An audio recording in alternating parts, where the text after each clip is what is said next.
Today we are talking about line. Line is one of the most important building blocks of making great art. We will also talk about how you should hold the pencil to have the most control over the marks you make and avoid long-term pain. First, we will go over how to hold a pencil. Grip your pencil between your thumb, index, and middle finger, and don't grip it at the end of the pencil. Give yourself some room.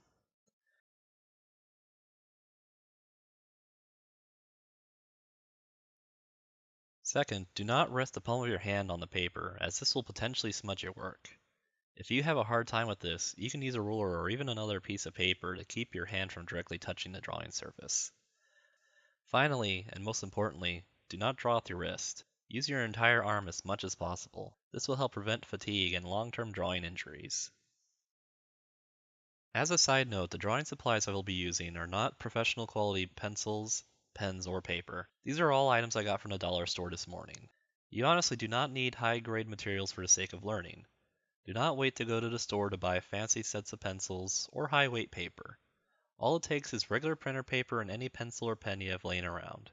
If you do start with number 2 pencil, they are roughly equivalent to the HB hardness that you'll find in sets made by Derwent, Generals, Prismacolor, or whatever brand you end up liking. Now when they first start drawing, a lot of people do these sketchy lines with small wrist movements to gradually get the image they want. This is something you want to break as soon as you can because it'll go a long way towards improving your art and preventing pain in the future. Let's start with a simple exercise for straight lines. First you draw 2 dots on the page, then in a single motion moving your entire arm, you connect the 2 dots. Then draw 2 more dots and draw the same straight line moving the opposite direction. Continue putting down more dots to connect in different directions and always draw in pairs. You may even want to try varying the pressure you put on the page as you draw the line. This is another tool you will have at your disposal for when you want to describe form with line later on.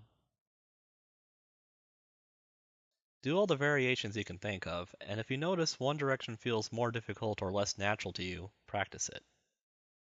For our second exercise, we'll work on controlling our line quality further. Line quality is all the traits that a line can have: thick, thin, dark, light, dense, or sparse.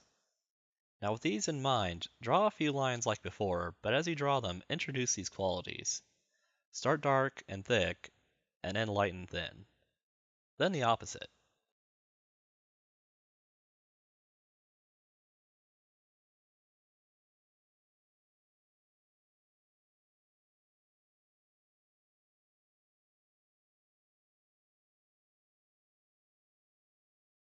The final exercise is a chance to express a bit of creativity and put your new line making skills to the test.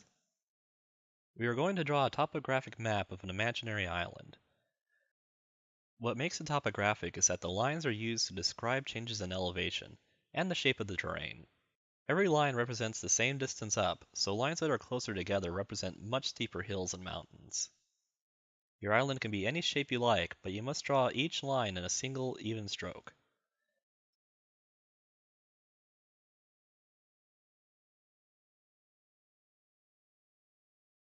To add even more detail, vary how thick or dark your lines are based on their altitude.